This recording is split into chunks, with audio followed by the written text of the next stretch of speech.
Coming up on Man Enough. You are indoctrinated or inculcated into these cultures, whether it's the football team or the military, where it is violent, it is aggressive. By keeping things compartmentalized, I deal very well with stress, but you become emotionally detached. You might be called cold or distant. You need to be situationally alert. A lot of these professions put you on alert for that it becomes a lifestyle. And when that becomes the way that you live, you've really missed out on the fullness and richness of life. Being man enough, what does that mean? It's really manly to mess up, admit you're wrong, and then grow. I couldn't accept that I was evil, so maybe I'm broken, but those broken things could be corrected. Intimacy between a father and a son is me just wanting to put my head in your lap. I love you, son.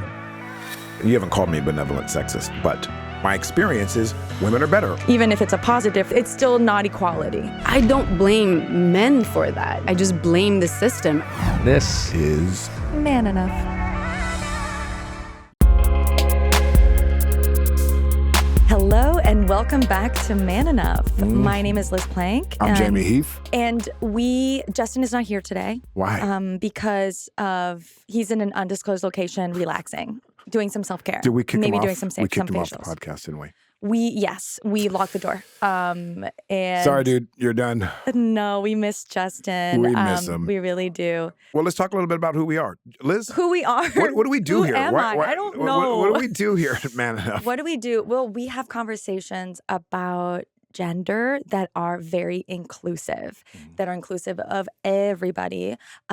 Men being very much included and invited and encouraged to be part of this conversation and talk about what masculinity means to them and what friendship means to them, what closeness means to them, what love means to men. And we do that, and we also have fun. We have fun. a lot of fun. We doing have it. deep conversations.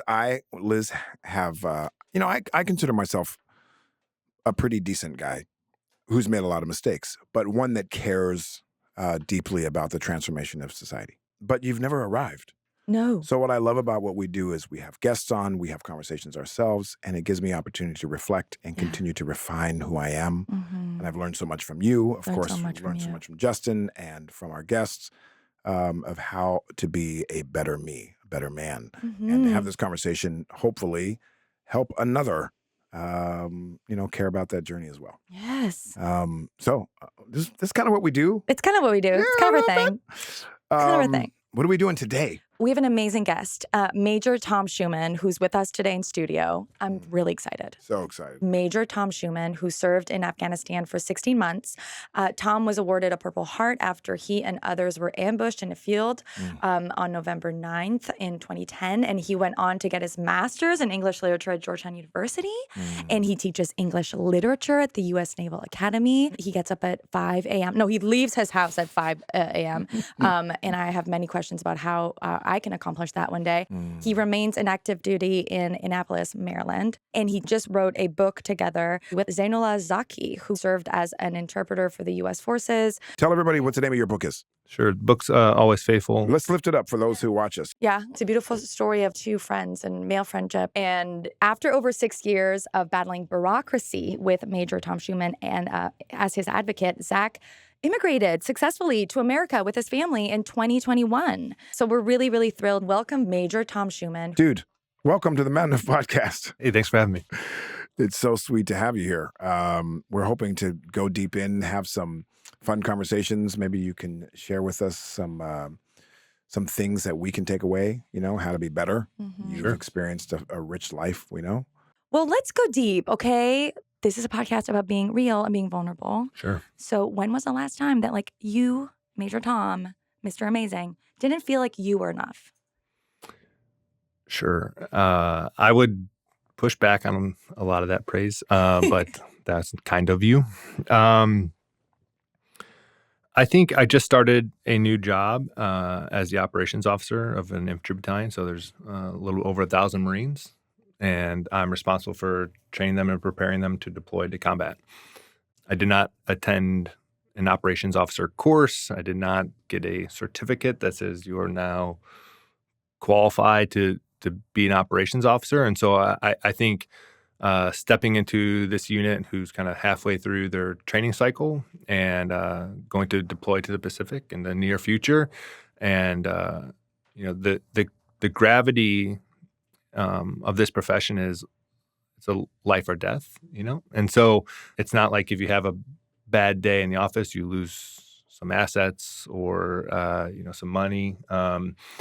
Your stock goes down. No, a bad day will ultimately result in young men and women's life. And so when you are responsible for those young men and women, and you have responsibility to their family, so you want to give them the best training possible to set them up for success. But I think whether it was when I started the graduate program at Georgetown or when I started teaching English at the Naval Academy, I think that's normal, that initial insecurity, and it's healthy to have that humility.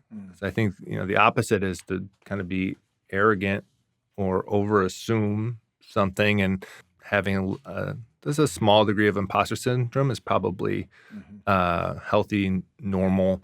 And then I think, like anything, you kind of get into your rhythm, you kind of figure things out. With the Marine Corps, what makes the Marine Corps challenging is that it's kind of as soon as you really figure out a job, it's your time to move to your next job, because you change, like, we call them billets, like every 2 to 3 years. And so you kind of really but it's also good because it guards against complacency. That little bit of insecurity as you begin something is really, it gives you a healthy respect for whatever you're entering into. You have an amazing friend that we thought, we would hope to have on the podcast with you, Zach, who you developed a friendship with and a relationship with while you were in Afghanistan, who was a translator, right? Yes. And you guys built this friendship. Give us just a little glimpse of that, of what that was and what that meant and why that was so powerful, that you've remained friends and then wrote a book together. Sure. At the nascent phases of our relationship, it was very transactional. I needed to speak to local people who spoke Pashto. He spoke Pashto and spoke English, and so and he was also good at his job. Many of the interpreters were quitting because of how risky it was in that at that time in Afghanistan, and so he was good at his job, and he showed up and went on patrols. Very quickly, that relationship moved beyond being transactional when he took extreme measures where he exposed himself to risk and dangers that were well outside of his job description. And so through that shared adversity and through that shared danger, he quickly transcended this translator platoon commander, and he really became fellow brother Marine. And when the Taliban was trying to kill him and he was eligible for a specific program, he said, "Can you help?" I owed my life to him, like quite literally. But beyond the fact that he had saved my life at given points, it was just, based on principle, the right thing to do. And so we spent 5 years submitting for this visa application. We could not surmount the bureaucracy. And it came down to a personal friend of mine who was at the airport last summer when everybody's familiar with those images. I had a friend there who, through his own courage and heroism, and his team pulled Zach and his family through the gate and after 2 prior failed attempts that were very harrowing. The bonds that you form under fire are unique, and we can kind of talk about this idea of the role of the leader or the kind of the head man in the platoon is like you can't pass down your worries and your anxieties and your stress to your Marines. Like you have to as a leader, you have to hold those. And Zach was, since he wasn't technically one of my Marines, I could kind of confide in him. And so not only did he probably he definitely, not only did he save my life physically, but, from my own kind of mental, probably saved me from having a mental breakdown as well. And so I think I made him a promise that I would do anything for him and I would help him get to the United States. And through a lot of help of a lot of great people, we were able to maintain that promise. That's beautiful. Yeah. I love hearing What that. did it teach you about male friendship? Like, did you ever have I think on this podcast we talk a lot about how men have trouble building that kind of intimacy with other men. what did it sort of teach you about that went against what you had learned about how to relate to other men? Certainly that was just a almost at that point survival necessity that I be vulnerable. Like I was quite literally over capacity, over pressurized, over stressed, that I had to have a valve. I had to release some of that, and by talking to somebody, certainly like so much healing can happen through discourse, and so to trust him that he would, not share what I was saying, but so that, like there's some trust there. There's some obviously kind of communication, but it was really out of matter of necessity. But then it kind of grew into friendship, and I think male friendships in particular, like any type of relationship or friendship, they just take communication and consistency. And so we often think we're too busy, or we don't make and like no relationship will flourish unless it's watered and fed. And so what's on this phone is not real like relationship. You have to actually speak and see. And so I have 2 or 3 friends that we have a schedule that we will see each other once a month, like no matter what. Schedule it in. And that when we're not in the same state, like we will the phone call before either of us go to work. So that means 4 a.m., like very painful for us both. But we've got to make this happen. And so it just like any other kind of relationship or friendship, it really kind of takes communication, commitment, and I think they'll grow. Be as disciplined in your, friendships with men as you are in any other part of your life. That's right. Thank you for that. I'd love to know, being that this has been, how long have you been in the military? I'm going on 15 years. 15. The men and women that are a part of being in the military requires a certain type of confidence. I don't want to say in the line of fire, but to be able to have that capacity requires certain attributes, right? Sure. Do you have a perspective on the masculinity that is in the young people? Do you find that there is some things that can be revisited and relooked at, and the culture? And I'm not trying to say anything about military itself, but the culture of people, yep, and what that might breed. It is certainly a generally masculine culture. I'm in the infantry, and I believe in my unit of 1,000 people, there are 2 or 3 women. So just by its very nature, it's masculine. Yeah. And so. And masculine is a good thing. I'm not saying masculinity is a bad thing, but Sure, it can be if it's used incorrectly, right? So. Of course, it absolutely could be. I think, some of them, what I view as some of the positive masculine traits that correlate well with this profession that I think you'll find is really self-composure, equanimity. I think those are masculine characteristics or traits that are vital to the profession. And so your ability to make sound decisions, sound judgments, and think rationally in a chaotic environment. So there's all this entropy moving around you, and you have to be the homeostasis there. And I think that one of the most desirable traits of a man is someone who's self-composed. And so I think that's a trait that is fostered, developed, cultivated, and a job requirement. Mm-hmm. I think maybe I'll put this out there, and it's not necessarily an assumption from anyone here, but when I talk about any of these traits today, I just want to make sure that I'm very clear that I don't view them as binary or mutually exclusive. Okay, beautiful. Right? And so if I say like self-composure is a necessary masculine attribute, and especially in my line of work, it doesn't. I'm not saying that means that that it's not also feminine, or that women can't do those things. And so that's what I think sometimes when I found that you have a discussion around femininity and masculinity, it often becomes like it's got to be this, not even necessarily gender, but as if it's it can only be men that do this, and it can only and so I just think it's, to me, these traits, these characteristics, or these concepts aren't binary or mutually exclusive in one way or the other. They don't. Because when I talk about my hero, my mother, like, she ultimately exhibited many of these, what we would categorize as masculine traits, and did it exceedingly well. But so I think I like to just little disclosure. Perfectly fair. I appreciate that. Would you mind sharing real quickly? Sorry, Liz, I know you have some questions. And thank you so much for sharing some of those positive things that come from it in order to do it.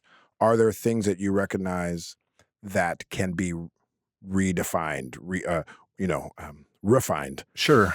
I mean, it's important that we first and foremost, I think you'll find that most people who have been to combat are peace advocates. So you'd be hard pressed to find someone who has been on a battlefield and is warmongering. So, like, first and foremost, I think we become the biggest proponents of peace, especially when you've seen the realities of war. But you have to say, like, you look at instruments of power. And so the instruments of power that a nation has: diplomacy, information, military, economy. Why do you have a military? You have a military instrument of power to violently persuade or coerce someone about a national interest that you had. That means that you failed to use your words. You couldn't use information. You couldn't economically convince someone. So now you're saying, I'm going to convince you with a bayonet or at the pointy end of a gun, right? And so we just had to talk about why a military, and so that is violent work, is what it comes down to. It is through the threat of violence or the actual execution of violence. And so when preparing young men and women to be violent up to the point of killing people, some aspects of a more sensitive environment certainly are probably not applicable. And the other side of that, I think where we can potentially go wrong, or like where I've made some kind of mistakes, is the idea of, like, just push. Like, whatever you're going through, push. Like, don't have time. We have a thing called, like, mission has priority. Troop welfare or mission has priority. And sometimes, often the mission has the priority over the well-being of the people. I think you if you had to attack a machine gun on a hill, you couldn't say, like, I'm also interested in your best well-being, because there's no best well-being while attacking a machine gun position. And so what I have a hard time sometimes separating is, like, not everything is a machine gun that needs to be taken, like, right now. And so I kind of default to this kind of aggressive, let's just push, no time to kind of deal with whatever we're dealing with, and that ultimately comes at a cost. And so maybe the two best examples I can give is so compartmentalization is critical to your battlefield success.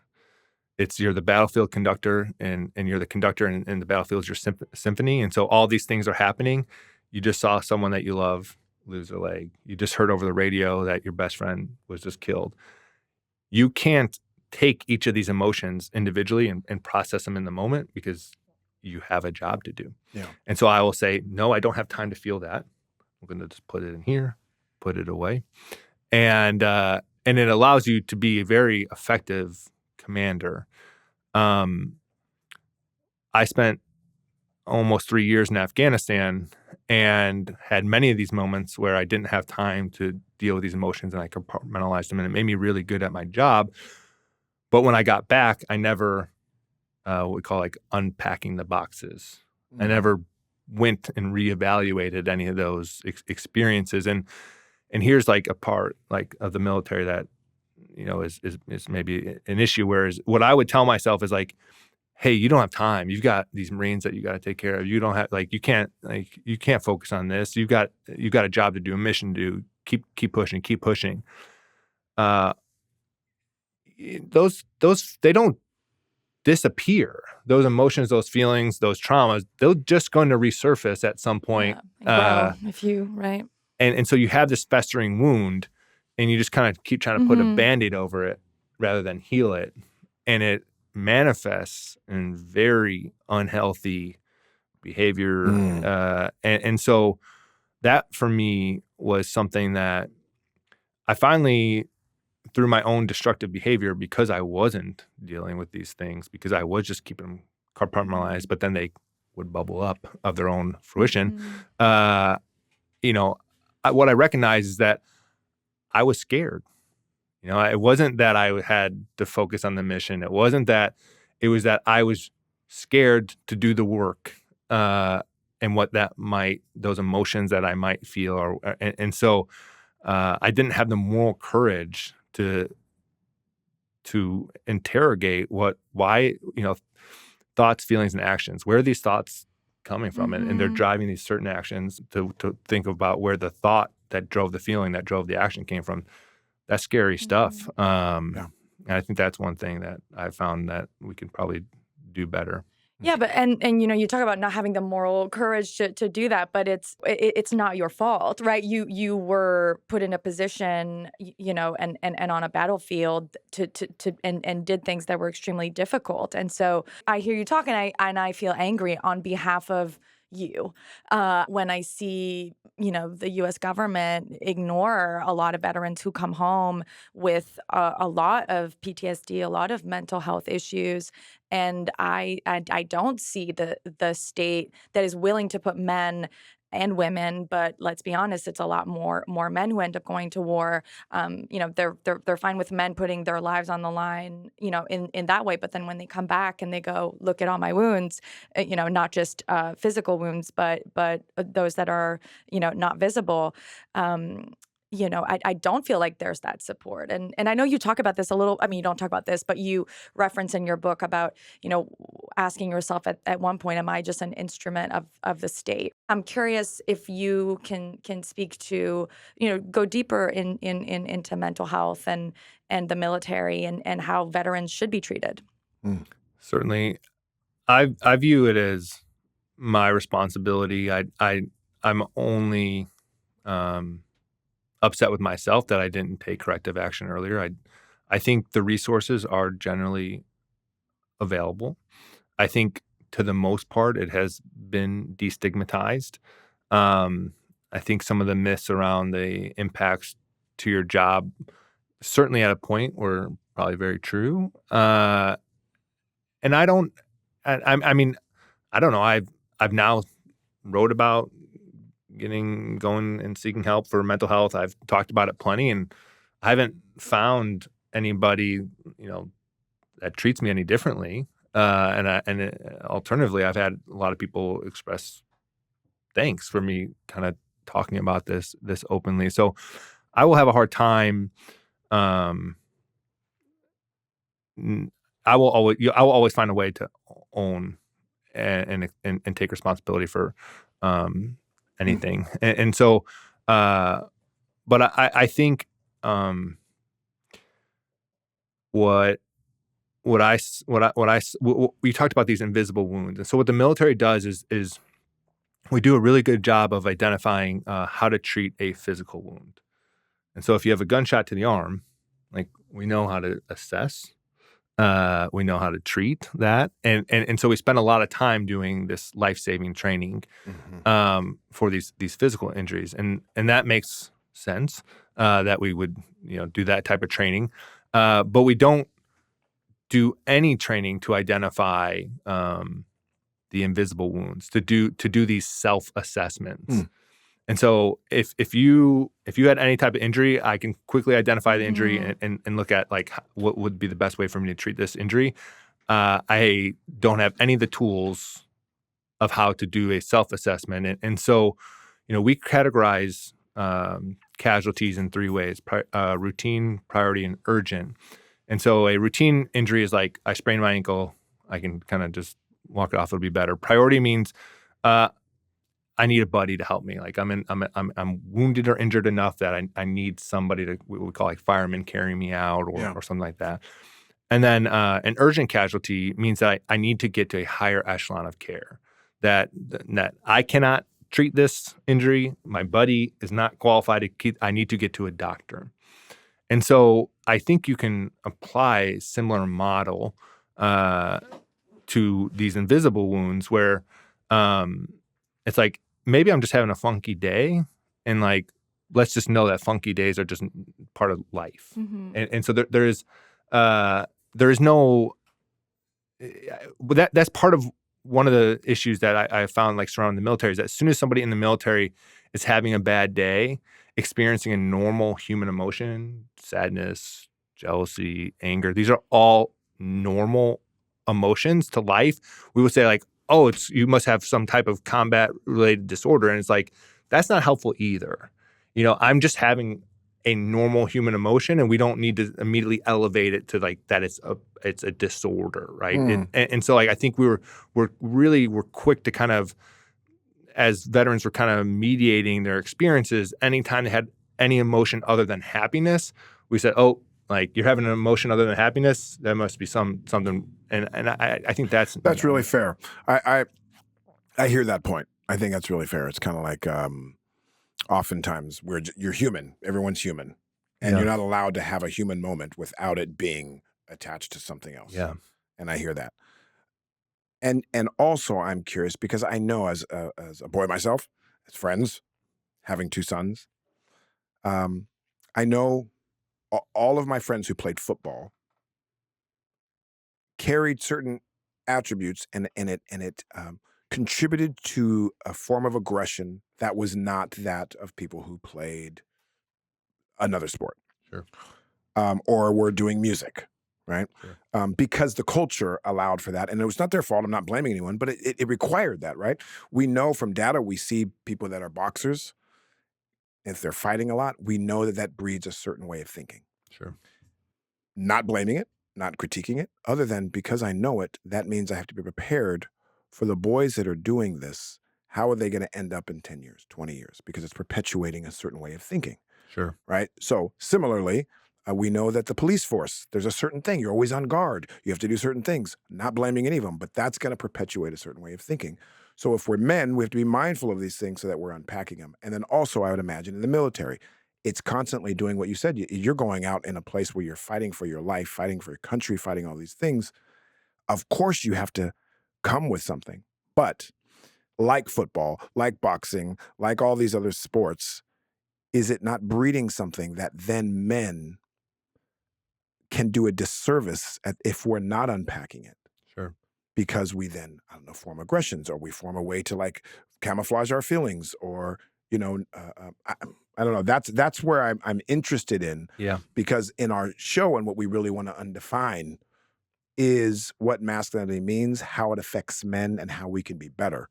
Yeah. And so, certainly you are indoctrinated or inculcated into these cultures, whether it's the football team or the military, where it is violent, it is aggressive. You aren't reintegrated into normal society. There's no boot camp back into that transition, And so, do you think that's healthy? I think certainly many warrior cultures throughout history had really good rituals of reintegration. Native Americans had where the entire tribe would circle around the warriors when they came back. They would give them the appropriate space and honor, and then and so it was like the whole community kind of rallied around them. And so there are certainly, the Spartans had their own kind of reintegration where they would do like fear shedding, and it was normal for them to weep on the battlefield after, and so you can look to past examples of warrior cultures who had, I think, much healthier reintegration transition periods between the battle, the combat, and then the home front. And I don't think that I think we lack that currently. And to your point is this idea of what it's guy, Colonel Cooper, came up with the color code. And so essentially when you are in combat, you need to be what's in the yellow, which means alert but relaxed. So I'm alert that I'm constantly checking kind of my scanning my baseline, looking for anomalies, and then something arises, and I can fluidly have the cognitive dexterity to attack that problem without it overwhelming me. Well, being alert all the time certainly comes at a cost. It comes at a cost and a benefit. It comes at the benefit being nothing like overwhelms me. Like I don't become overwhelmed by the environment or circumstance because I was expecting. As the Stoics had this idea of premeditation malorum or premeditation of evil. Like I was expecting something, it happened, and so now I'm not knocked flat by it. What I have had a hard time to this day is that by staying in the yellow, by keeping things compartmentalized, I deal very well with stress or certain challenges, but life becomes a little bit more stale. You become emotionally detached. You might be called cold or distant.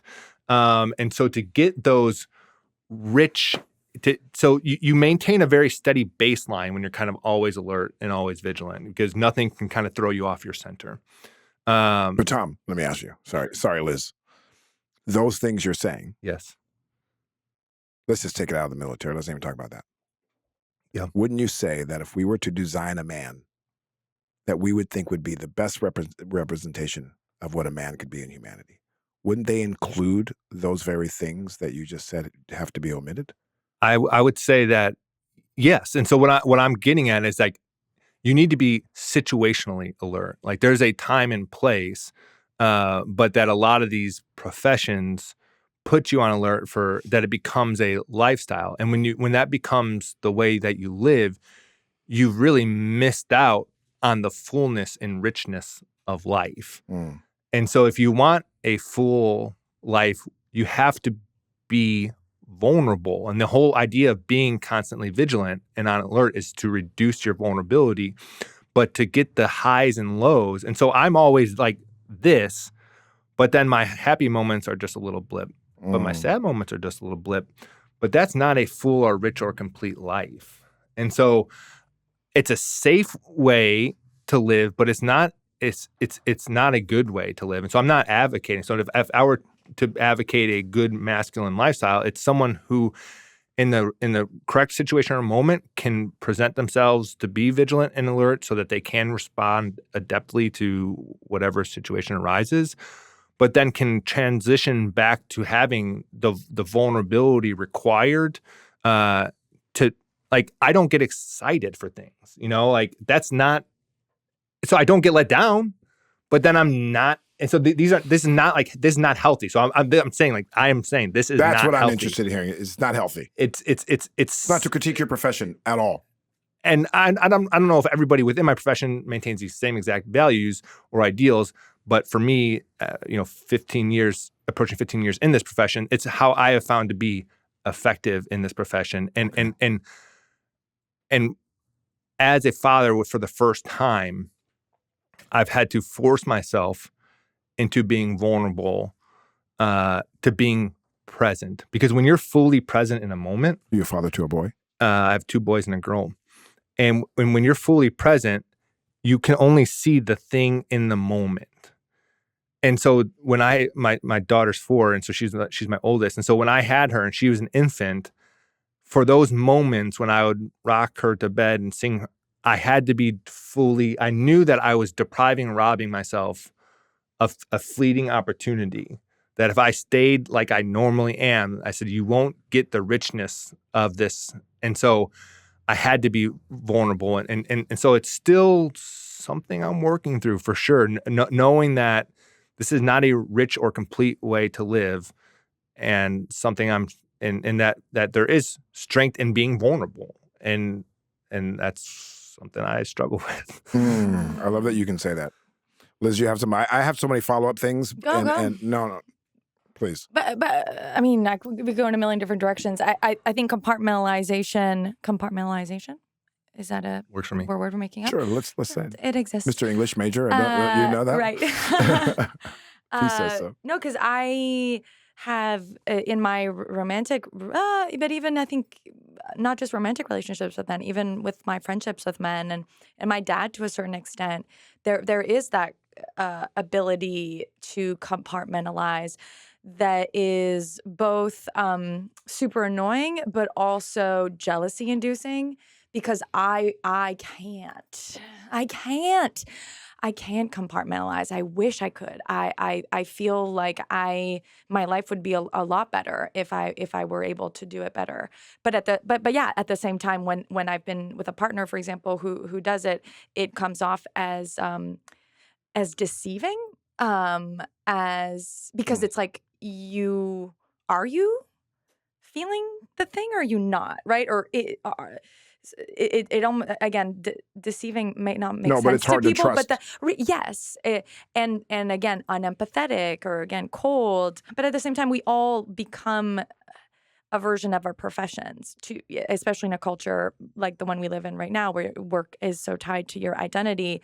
And so I think about actors and famous people, right? Like it's so hard, I think, for, many famous people who are so kind-hearted, so amazing, but end up bringing in their sort of regular lives what they have to bring in their professional lives, which is to be the center and to enjoy being the center and to make things about you. It works and it makes them successful, in their work, but then a lot of them struggle in their, regular lives. I think society is really screwed up right now. There's some amazing things about it. One of the things is the inequality of men and women, the inequality of people of different walks of life. One of the things is men have held the keys to the world for so long and not always done it great. We've done it great in a lot of ways, but certainly not. My ancestors were slaves. Everyone would admit that wasn't the best thing. That was generally not controlled by women. Generally, it was men.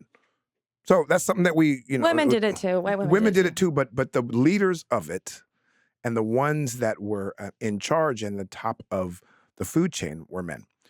This is not a knock on men in general as our species. It's a great species. It's wonderful. It's beautiful. But we can be better. So in order to be better, we have to have, that's why I want to take the military or music, my career, the film industry, or boxing or sports. Let's take all that out of it. Just men. Yeah. We have to be better. We have to be better about caring for other people, having empathy. Sure. We have to be better about listening to other people, especially our wives or women in general, because there's so much to offer that oftentimes have been dismissed. So I look at what is some of the things that have contributed to us not being our best self. And some of those things has to do with these false understandings of what masculinity is, right? Having power over another. And the list goes on and on. I'm not going to sit there and list them all, but there are things. So we then have to reflect and examine, how do we get better? So when I hear a man tell me, I cut off my emotions to survive, got it. Want you to survive 100% in your field, whatever that is, you need to do that. But do we recognize that is not how I want my son to be raised? Because I want him to experience all the joy, and my daughters to be raised to be married to a man that doesn't hear and listen and, all these things. We have to be better.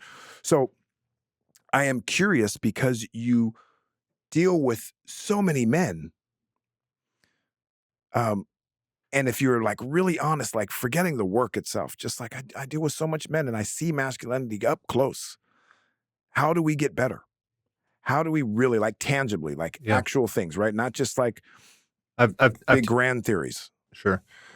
And I mean, what you're pointing out there is all that comes at a cost. So it's congratulations, you're good at compartmentalizing. You're paying for that in other ways. And so everything comes at a price. And so, again, I would not advocate that is the best way to go through life. And when I think of how a roadmap forward for men in our culture, I think of two things. I think of one. I think to Reverend King gave a sermon in Montgomery, Alabama, in 1957 to a Baptist church, and he titled it "Conquering Self-Centeredness." And so, first and foremost, he talks about that as a man matures, that he must strive towards higher loyalties. He must strive towards a cause that is something greater than himself. And then he talks about this idea of the eternal I, or arrested development. And so what so many men really are just children, are boys who never grow up.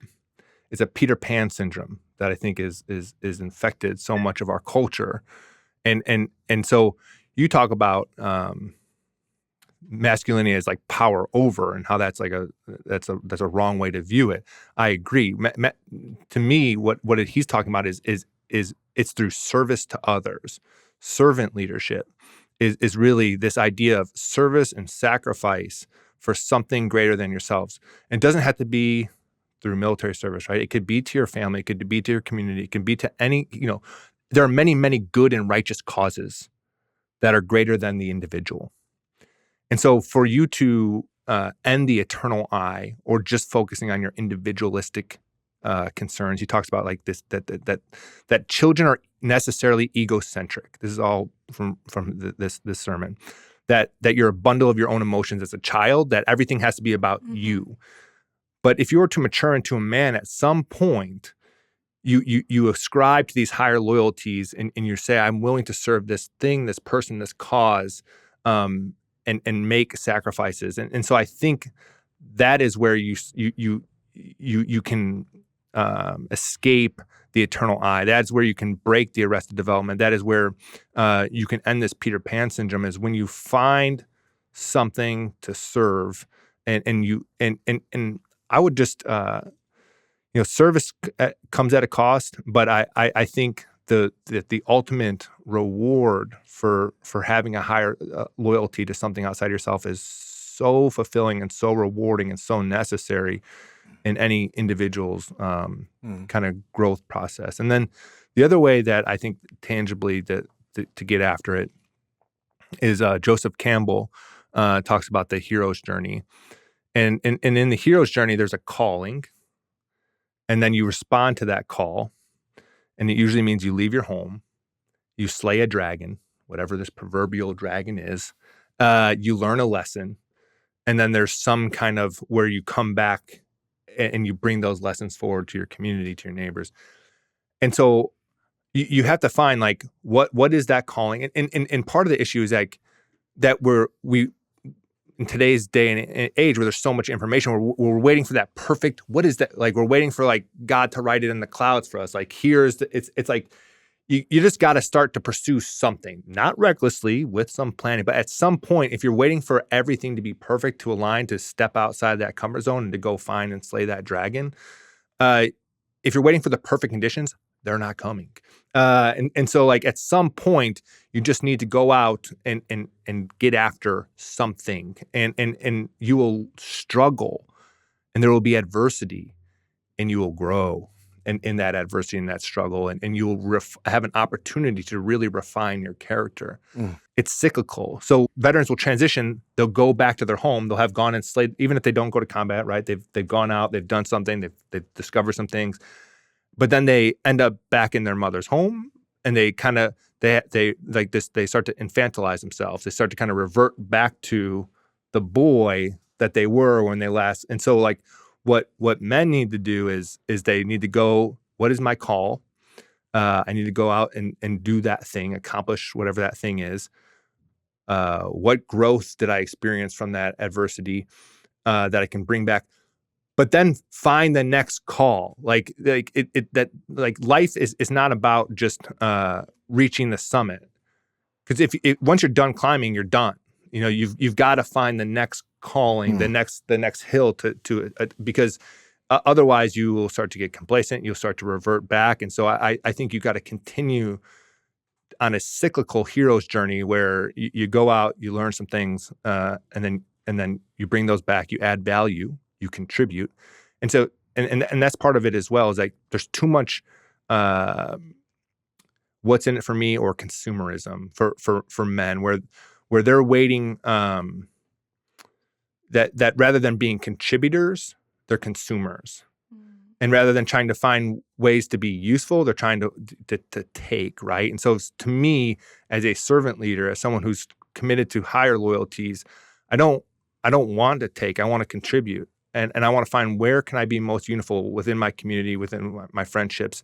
And so we get this idea or these depictions of, Homer Simpson or Al Bundy or Family Guy, where like the man's work is he does something for 8 hours in the office and then comes back and now, all right, everybody served me. I did.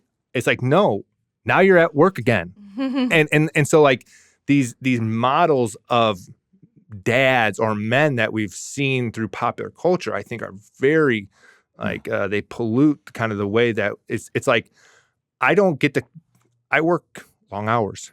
I come home and I get right back to work and I continue. I don't get Liz likes hearing that. And so like right? It's you got to keep being useful, working. keep contributing, and it's not like, hey, I put money in the bank, so now my work here is done. It's like, okay, and you have responsibility as a dad, a father, a partner, a friend, and so like and I think we see too often these representations of like my daughter watches Peppa the Pig all the time, right? The dad in Peppa the Pig is a hazard and liability to his family. It's like always the mom kind of figuring things out because the dad has just punted and screwed everything up. And like, or Phil Dunphy, like he's charming, like we like Phil Dunphy, but he's quite often a hazard to like. And so when can we have like a positive masculinity where it's that the man isn't the screw up, the man isn't the guy that sits with his hand in his pants, watching football like that. That's crap, And that's maybe a couple ideas. No, thank you. That's I mean, there's a trope, right, of the bumbling idiot dad, right? In every, I mean, just so many movies, so much. I mean, even ads. I think it's starting to sort of shift because brands can now make money off of positive masculinity. But I think that it was exactly that. And so. And, one of the things that you mentioned earlier was, that most people who end up in the military are peacemakers. How do you think men can contribute to peace and be peacemakers, both in, I think, the wider world collectively, but also in their individual relationships, perhaps with women? Sure. Like, first and foremost, you have to have peace internally. And so, to me, you got to quell the anger. And so whatever that anger is inside of you has to be quelled. And I grew up in an environment where men and women were screaming and throwing. And I always viewed men who would physically intimidate or need to raise their voice. I always viewed that as such cowardice and such weakness. I think before you can begin to evangelize peace, you've got to get some peace internally. And I bet you would find some of that peace through service to others. And because there's so much purpose and reward when you lose yourself in a cause of something greater than oneself. And then I think you have to resist the temptation to sow discord. It's intoxicating to sit on the sidelines and throw stuff at the people in the arena. It's so intoxicating to be angry. It's you feel this righteous indignation and it kind of feels good, but it's fleeting. Where can you add harmony? Balance, I think, is often a bridge too far. I think very rarely will you find perfect balance. I don't know where that exists, but I think you can certainly find opportunities for increased harmony. I'm gonna ask you 5 or 6 questions. Give me like 2 or 3 word answers. Okay. Tell me something that you hope that your boy becomes. Just quick answer. Or your boys. Loyal. Tell me something that your daughter becomes. Strong. Something that makes you cry. Thinking of my dog. Mhm. When was the last time you cried? I cried when I gave the eulogy for my aunt. Mm. I often get moved to tears, but don't cry, just through general observations of my kids. I'm just so humbled and grateful and moved at these little humans. Mm. Two things you love about your wife. There's many. Her courage, and her strength. Like I said, that's what I'd want for my daughter. My wife is very strong. Beautiful. Well, let us, as we come to some of our final questions, I would love to tell you, this is so interesting in my brain because I have a weird relationship with, I see the world as one country. I know we're not, but I see it that way. I know that we have to have protections, and yet it breaks my heart because I see the world as one country. I have family all throughout the world. I've been everywhere. I see the world as one country. So I hate that we have to have division and protection against each other when I see the whole world as one family. And yet I get it. And since we are here in this time of humanity where we need those protections, I say this sincerely. Thank you for your service. Thank you for your sacrifice. And mostly, you shared some stuff, vulnerable stuff, like you have a friend, Zach, who saved your life. I don't want that to fall on deaf ears. That is a huge thing. Most people do not experience their life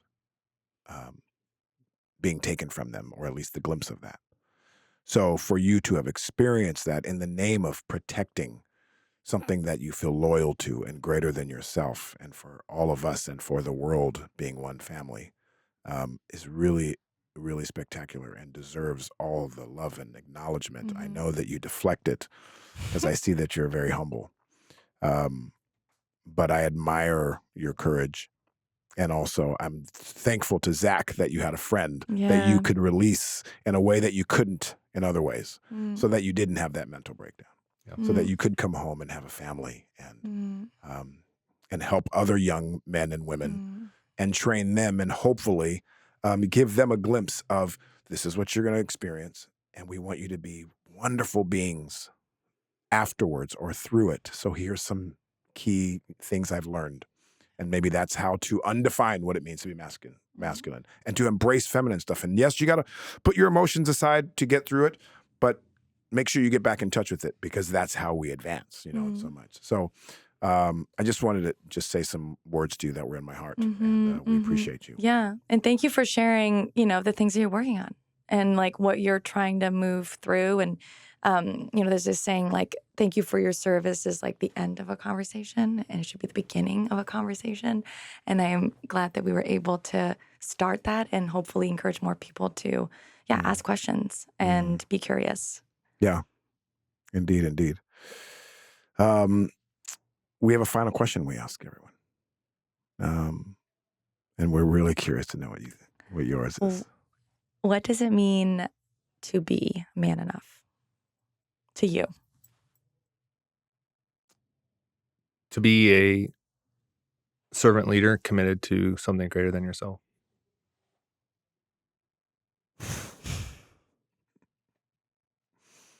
I love that one. I don't know who. That's amazing. That was a little weak. I didn't give you a good one, man. I mean, there it is. We're grateful that you were here, allowing us to go have this conversation. I don't know how often you have conversations like this. This is what we do all the time, is have conversations with different people of different walks of life, and what they've learned so that we can learn from it.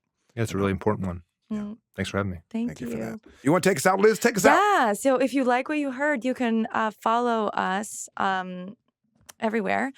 Instagram, TikTok, Twitter? ? No, Twitter. Sure. Yeah, lots of tweets. You can go to manenough.com/podcast. Yes. Go to YouTube. You go to YouTube, you go to Spotify, Apple Podcasts, anywhere. It's free. And we would love for you to join our community. We would love it. Tell your friends if you feel like this is something, you know, Yeah. and maybe tell like your brothers or your kids or something like that. Because I do think conversations like this, whether or not you agree with everything we say, Yes. is part of the solution. Yes. Just having conversations, starting about it. Yes. Send So, the podcast to someone. Send it over. Just like someone you haven't talked to in a long time. That's right. It's again, some way to start a combo. That's right. And you get to hear more of Liz. Until next time, you'll see Justin with us, hopefully real soon. I'm Jamey Heath. I'm Liz Plank. And this is Men Enough.